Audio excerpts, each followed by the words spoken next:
Good day, guys. um, the reason I'm in a good mood tonight is because I thought it's about time I spoke about this particular topic, and what a way to bring one of the people that's actually knows a lot about bullying, because that's the topic we're going to cover tonight, with the brilliant Alan Stevens. Welcome. Thank you very much, Adam. Yeah. Now, obviously, the reason I want to do this is because I experienced a lot of bullying growing up, and I've never really had the time to actually speak about it. Mm, Now, I thought, what better time to do it than now? exactly. Now, obviously, with the fact that this pandemic is going on, the bullying percentages skyrocketed throughout Mm, all this, and especially cyberbullying. mm, That's one of the worst for bullying. mm. So, I want to know, Alan, what is bullying to you? What does it mean to you? It generally means to me that people have got low self-esteem, is what it comes down to, both the victims and also the bullies themselves. Because Absolutely. it's probably not, I heard somebody say to me the other day, they don't like using the word bully. It's a bullying behaviour. Because when we talk, classify somebody as one thing, then that's the way we always see them. Well, really it's the behaviours. And Yeah. bullies aren't born generally, unless there's only 1% of the population that fits into the psychopath role who get enjoyment out of pushing other people around. Majority of bullies are educated. They're taught to become bullies. It's their Yeah. backgrounds that bring them to that point. So it's more a behaviour. So if we treat the behaviour and stop treating the bully, then we might be able to find a solution to the problem.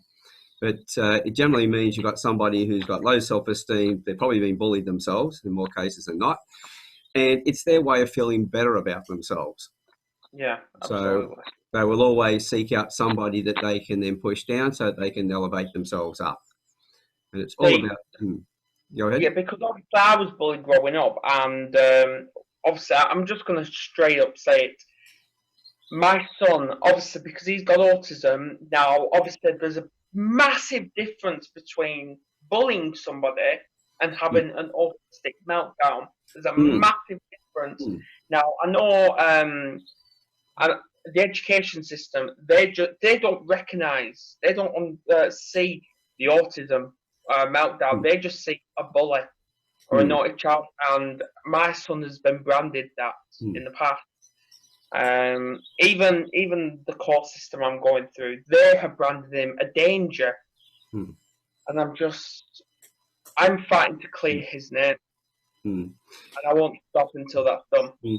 So the thing is, it's I wouldn't be too worried about clearing his name with other people.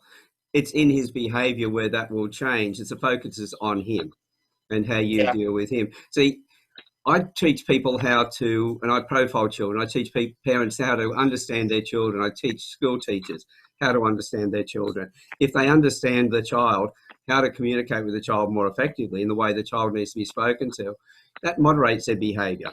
Okay, yeah, some kids, there are a number of kids that do have conditions, but if you put them in the wrong environment, their condition's always going to be escalated. So if you've got a hypersensitive child, you don't take them to the shops when it's Christmas time, when all the lights are flashing and all the music's playing and all the noise is there, because that'd be just insane. But that's what we end up doing. We take people into that environment and expect them to to be okay with it. So what we do is we set the environment up for the child, and it's in the way in which we talk to them and treat them that allows them to then moderate their behaviour.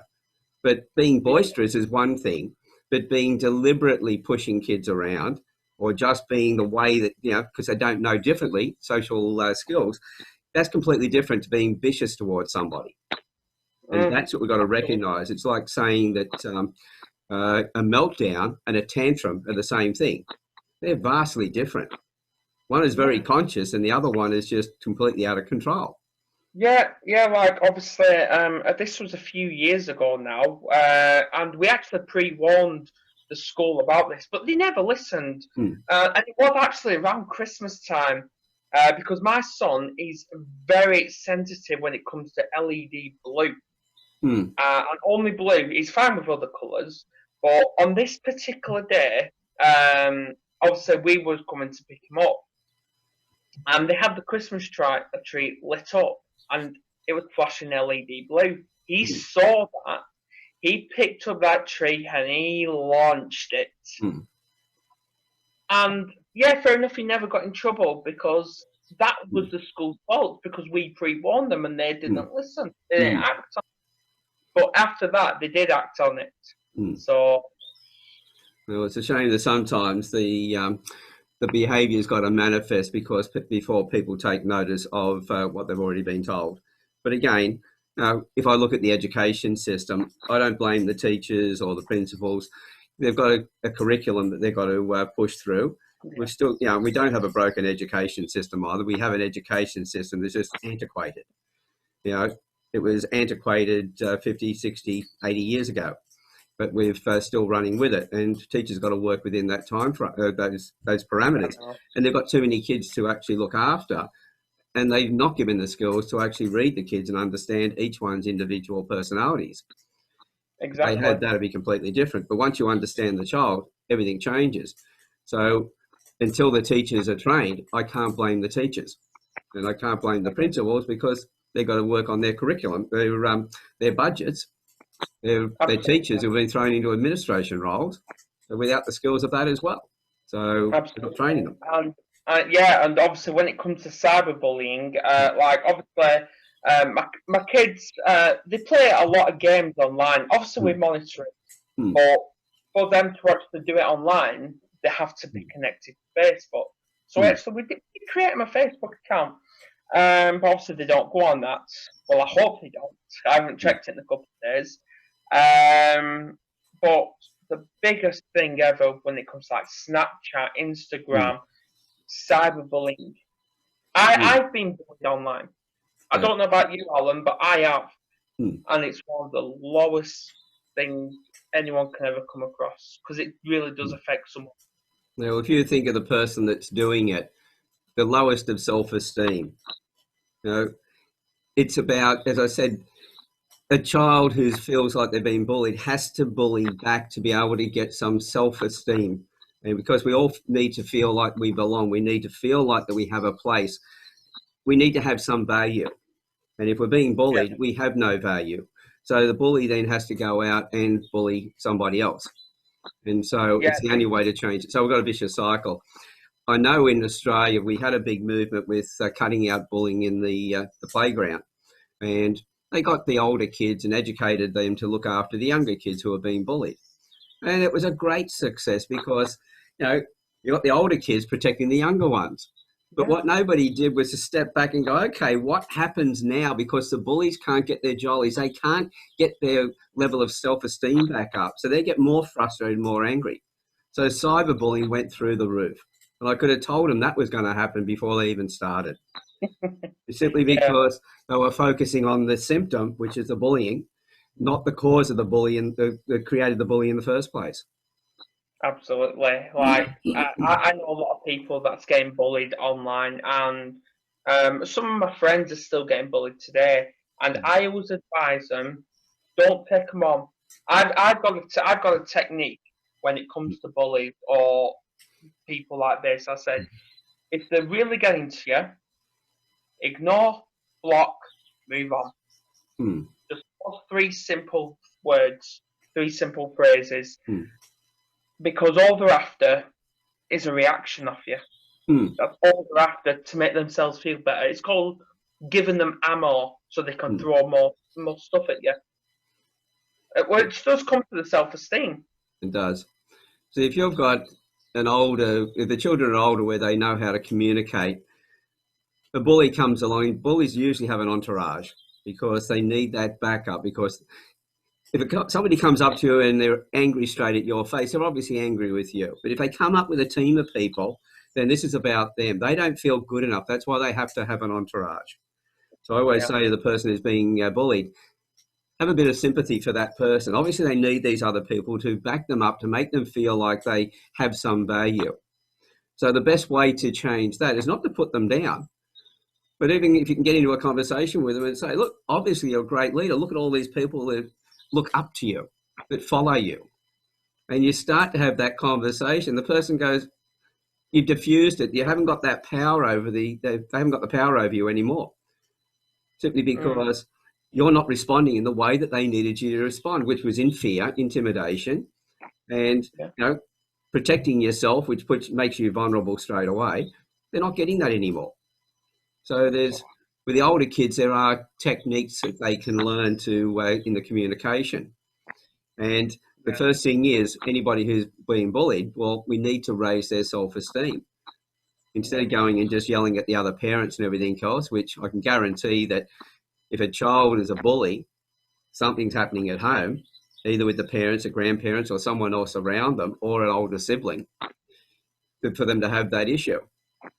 Exactly. So if you go and challenge the parents, then you're probably challenging the perpetrator in the first place. I guarantee that parent probably was a bully at school and got bullied themselves. It's a sign. That's why obviously when I was growing up, I was beaten and bullied because obviously my own mother was a victim of domestic violence herself when I was a minor, and I was allowed to be bullied because she never knew how to stand up to herself. So she won't be able to teach anyone. That's so it. I don't know where I got the technique from them, because I actually taught myself to stand up to them. But obviously, they used to get to me. And what I did growing up is, which obviously what they wanted, when I was being beaten, I responded in the way they wanted, and that was violence, and I shouldn't have done that. But that was the only option for me to actually get it to stop. See, I got bullied all the way through school, and I was 9 when I'd had enough of it, and I decided to climb into my mother's pill cupboard and started taking pills. And partway through it, I just thought everyone's going to be happy when I'm gone, because I grew up with my mother and my sister. My father died when I was 3, and so it was a female household. I never felt like I belonged there. I was getting bullied at school, and I'm going through the pills, and I'm thinking to myself, they're going to be happy when I'm gone. And all of a sudden, this thought went through my head that said, why am I making them happy? All these people who are making me miserable, why would I make them happy? And I got angry. And I was pretty much an angry kid all the way through. And bullies pushed me around, I'd fight back until the point that they just got bored with the whole thing. And people will then turn around and say, oh, you've got to get rid of your anger. Well, before you tell a child to get rid of anger, one thing, you can't get rid of an emotion. We have the capacity of every emotion in us. They're going to come out at different times. So the thing is to redirect it. If somebody attacked your family, I guarantee you'll get angry. You're not going to turn the other cheek and go, oh, it's okay. You're going to get angry, and that's appropriate. But to be angry with people and just want to get even with them all the time, the only person you're hurting there is you. It's like taking poison, hoping they'll die. And so there's an appropriate time for every emotion. So if you've got a child who's really angry, there's obviously something going on. Ask them about the anger.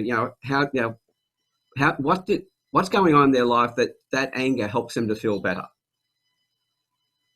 Instead of telling them to get rid of the anger, because now they feel like they're being bullied again. Because that's what I was told: get rid of your anger. So now I'm getting bullied by the people who are trying to help me, but they're doing it in the wrong way.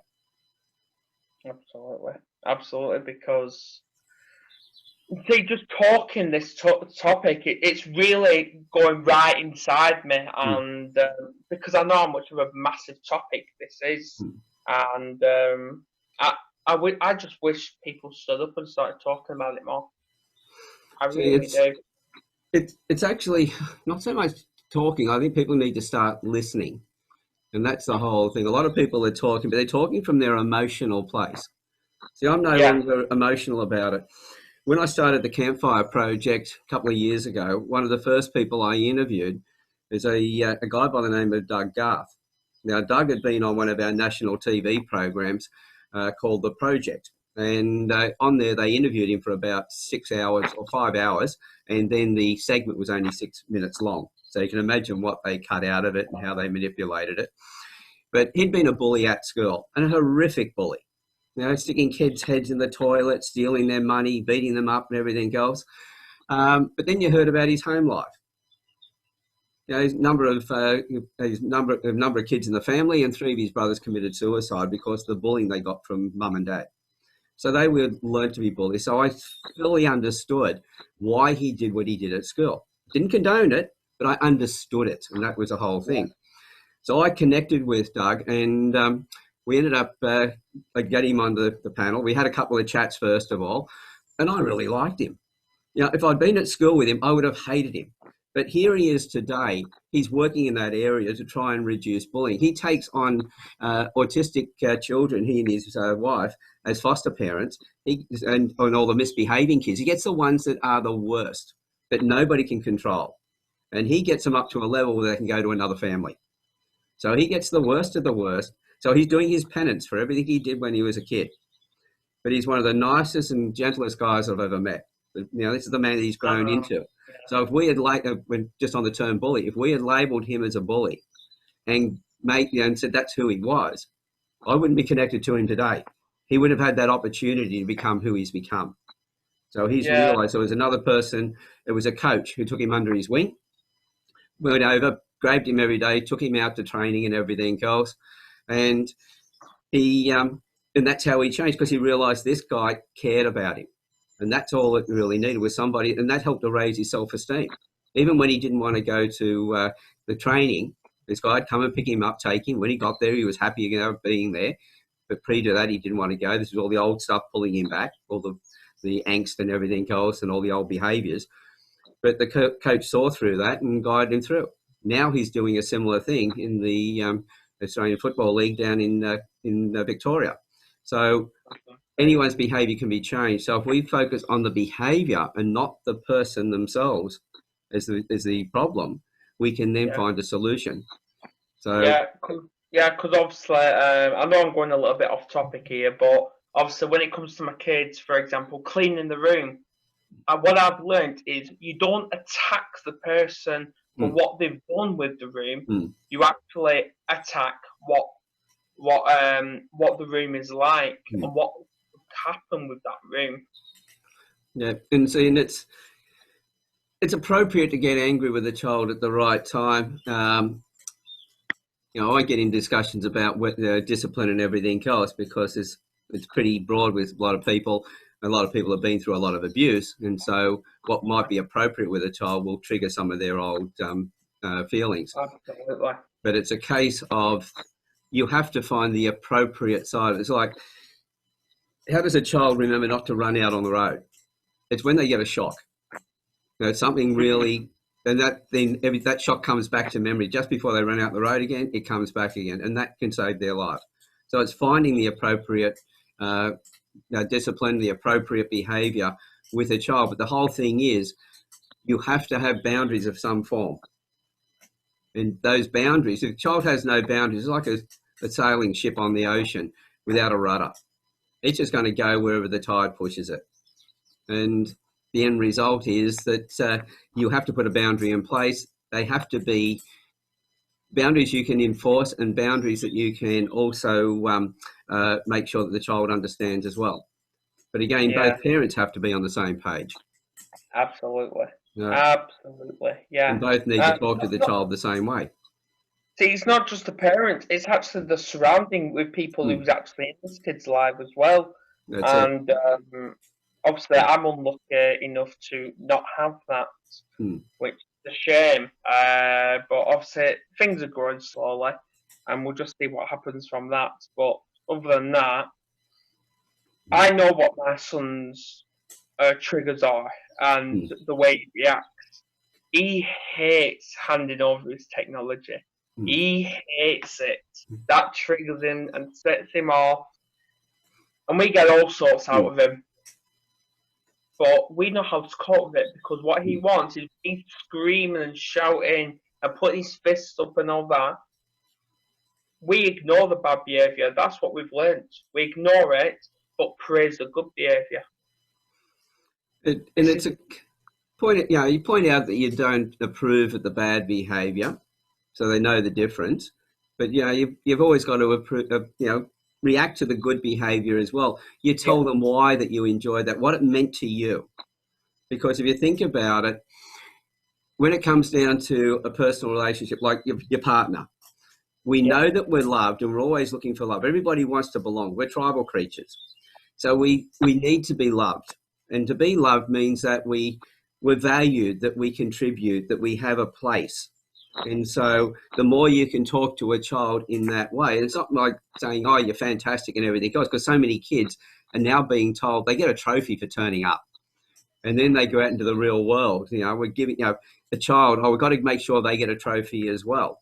And so the end result is they expect it. Then they go out in the real world, and now they've got an issue out there. And they're just as likely, if they weren't bullies before, they're likely to become bullies when they're out in the workplace, because all of a sudden their world's turned upside down and they're lost. They've got no boundaries. There were nothing there in this place. When I was younger and I played soccer, I was the shortest one in the team. And wasn't getting trophies. But what they did award me for, they gave me best and fairest on a couple of occasions because of the amount of effort I'd put in. But I knew that I'd put that effort in to get that particular trophy. It wasn't just given to me. And so it was a different thing behind it. And I valued that. And that was the thing that drove me to apply myself and do better again every time. Otherwise, if I just got the trophy for doing nothing, hey, great, I can just turn up and do nothing again. And that's what we're educating our kids to do. So we have to put boundaries in place. We have to stop putting them in cotton wool, because this may upset a few people.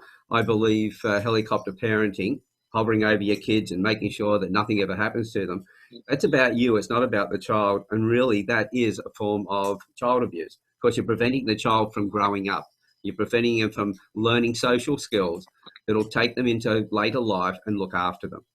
Yes, we have to protect them, but within boundaries ourselves. We have to have boundaries. We protect them in a way in which that they can grow, but we also make sure we keep the dangers and things like that away. Or if they want to go into a dangerous situation, talk to them about that danger. Show them what things can happen and help them to make a decision. Now, if they don't have the ability to make a good decision, then we have to go, no, you can't do that. We put a solid barrier in front of that danger. See, I don't know if this is wrong, but me and my partner was actually talking to our kids about the future just the other week, and obviously because they're obsessed with wanting to grow up, which right, okay. So what do you want to be when you grow up?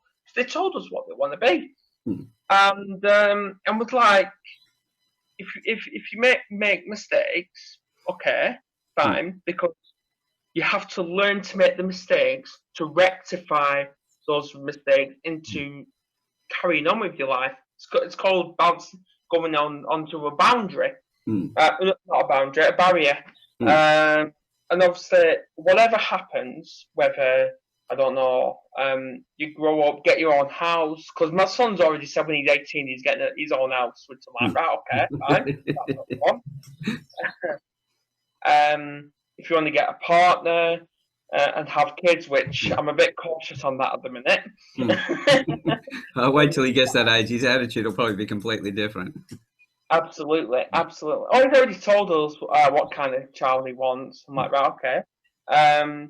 But what we'll always do, no matter what, is we will always love you both, and we're always here for you, supporting either the phone, face to face, whatever. We're always here. We're not going to leave nowhere. And that's what we've always said. Yeah. So I think that there's a great conversation in there when the child tells you they really want to grow up, is to finding out not just what they want to be when they grow up, but what's the drive behind that? What have they noticed about being an adult that really attracts them? And in that, they'll either come out with really positive stuff, or they'll come out with negative stuff about the fact that what their life is right now they don't like. And that's when you've got an opportunity to find out, is there something going on in the background, like bullying and things like that are affecting them? At the same time, you can then, if they're turning around, they say, well, look, and this might be where you find out that, you're doing a good job as a parent, because they go, because I want to be like you. That's fantastic. What is it about me that you really like? And Yeah, well, I've just been, well, I've not long spoken to Scott, and that was actually yesterday where he rang me, and we was actually talking about the relationship between me and my son, Mm, and he was basically saying, so how, because he said, does your son see you as a role model? And I said, mm, well, yeah, he does. mm, He says, well, how? I'm like, because I'm passionate about raising awareness for mental mm, health and stopping stigma. And he's noticed that, mm, and he wants to learn about it himself. mm, So that's him following my steps, which, if that's what he wants to do, fine, I'll support him. mm, Even though it was like 11 o'clock before they both went over to mm, sleep last night, which I'm like, wow, okay. Um, I was basically going up to them. Instead of ignoring them, I actually went up to them, spoke to them, and said, we're here, we're not going nowhere, mm, and if you, whatever you want to do when you grow up, we're here mm, for you.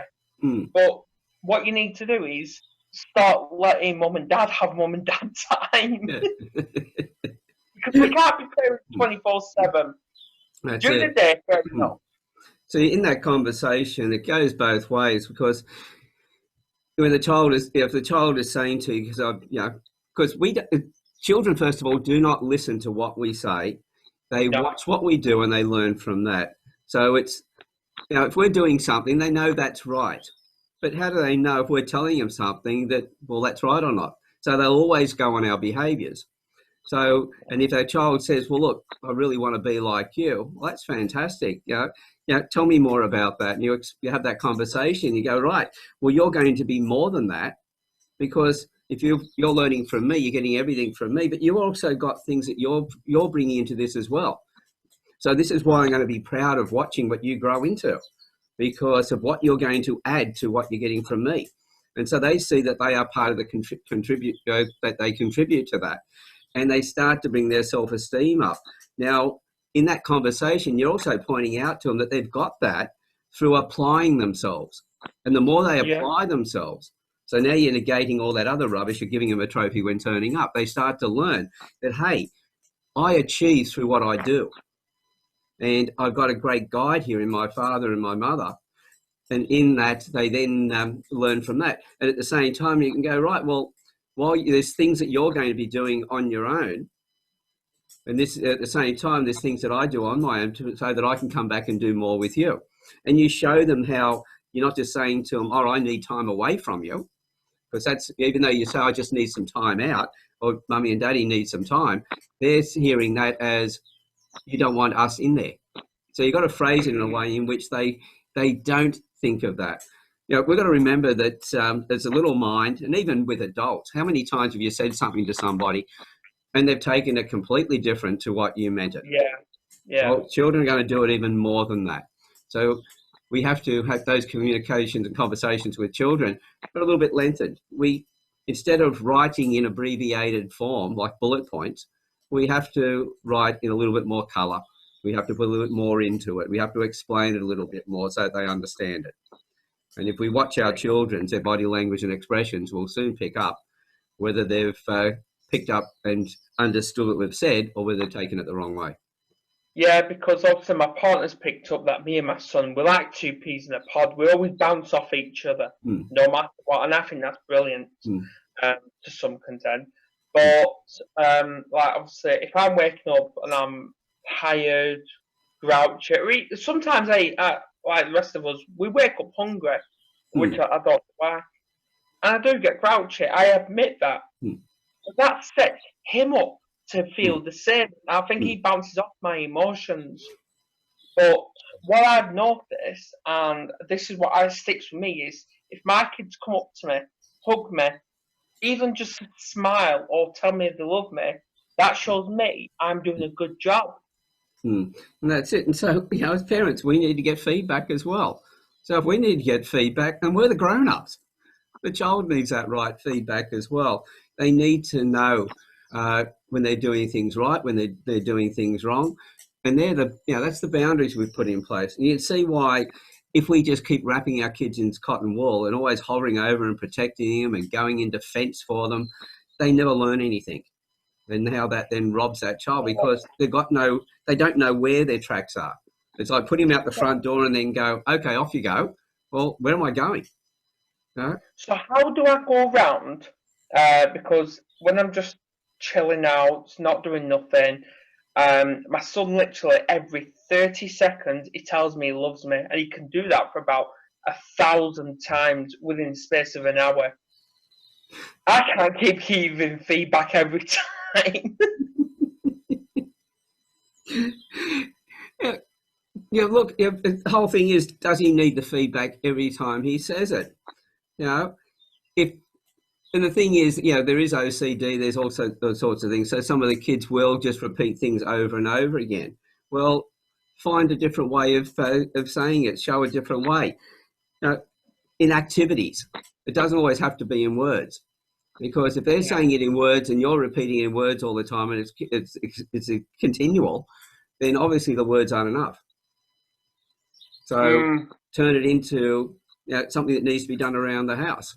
yeah. Yeah, I have noticed that because when we were just bouncing off doing words, reaction, Mm. reaction, he kept doing it and doing it. But Mm. then at one point when he was saying it, I said, right, come here. I gave him a hug and then he stopped for about an hour. Mm. So That's probably it. that's what it Mm. means, yeah. Yeah. See, it's the activity more than anything else. How many? You've got a partner, and you tell them that you love them and everything else over and over again, and then one day you go quiet because there's something on your mind. And both you and I have got aesthetic appreciation, so we withdraw into our caves when we're stressed and everything else. We've got a project or a problem we're working on. It's almost like we've got to fix it. Nobody else can fix it. I've got to concentrate on this. And partners like quite often asking, well, what's going on? What's going on? Mm, What's going on?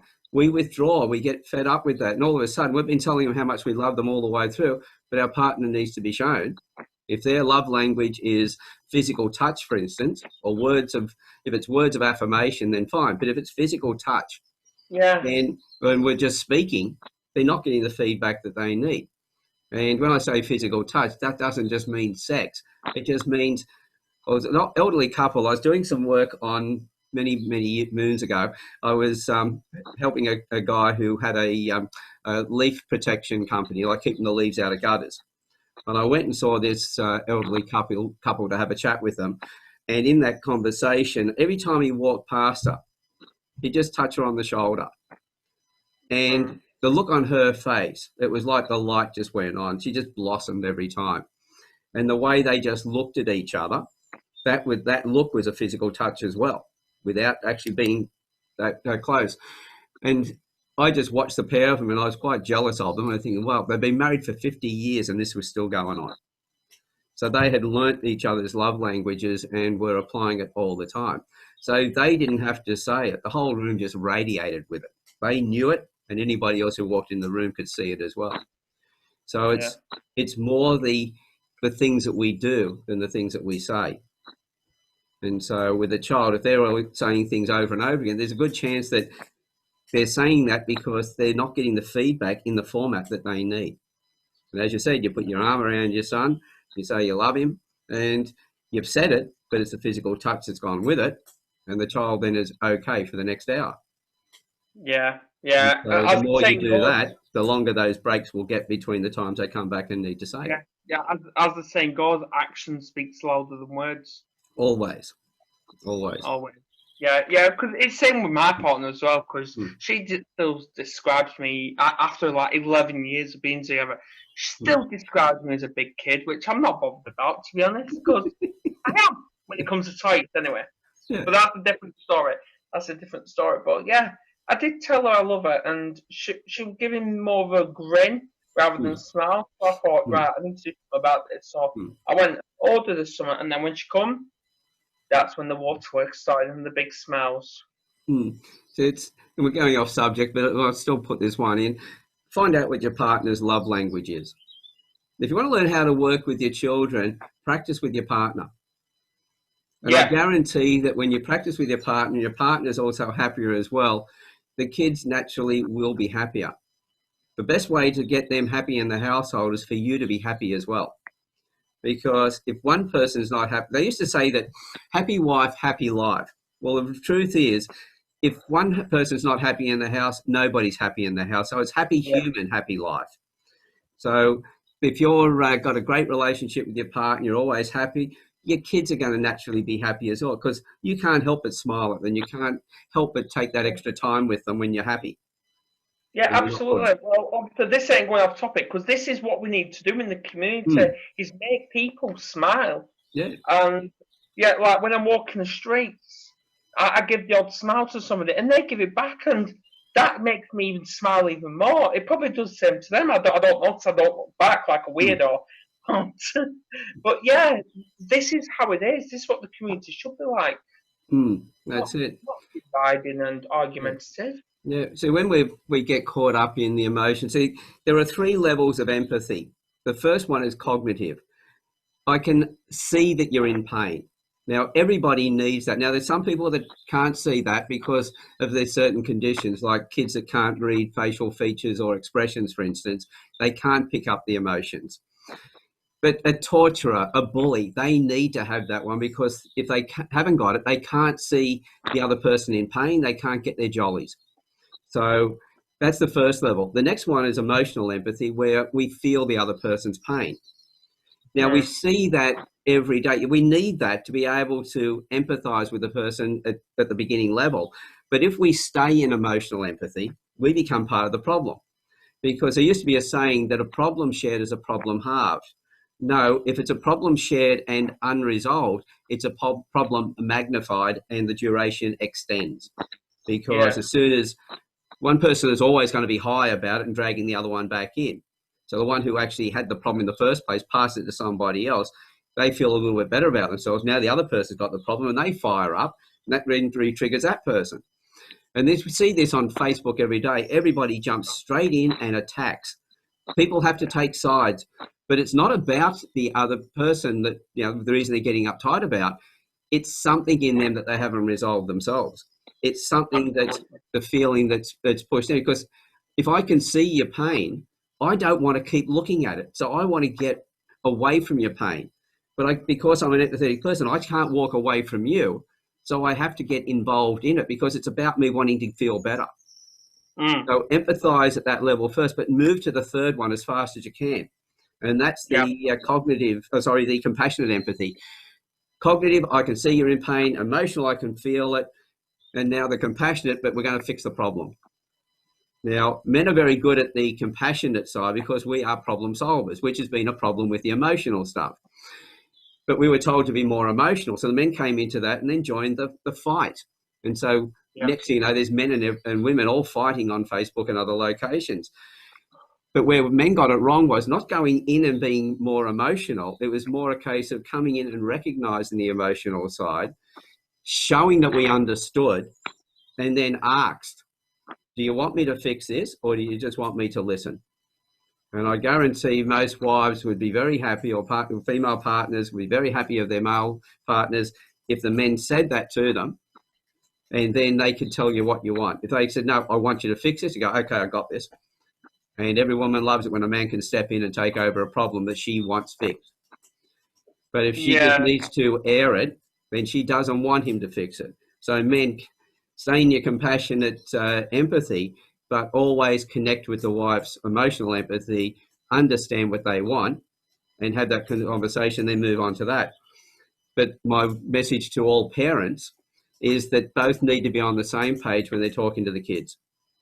And the way to do that is by understanding that child's needs on how they need to be communicated with, and change the way that you personally like to be spoken to and treated, and treat the child in the way that they want to be treated. Because it's not a case of treat the other person as you would have them treat you. It's a case of treat the other person as they would have you treat them. When you Absolutely. do that, you've got a great connection. But at the same time, and when you do that, you're both now talking to the child the same way. And we go from the roles that we're in, because quite often they talk about the mother is always calling wolf with the child. When your dad gets home, no, you can't do that. No, you can't do that. And the child will keep pushing.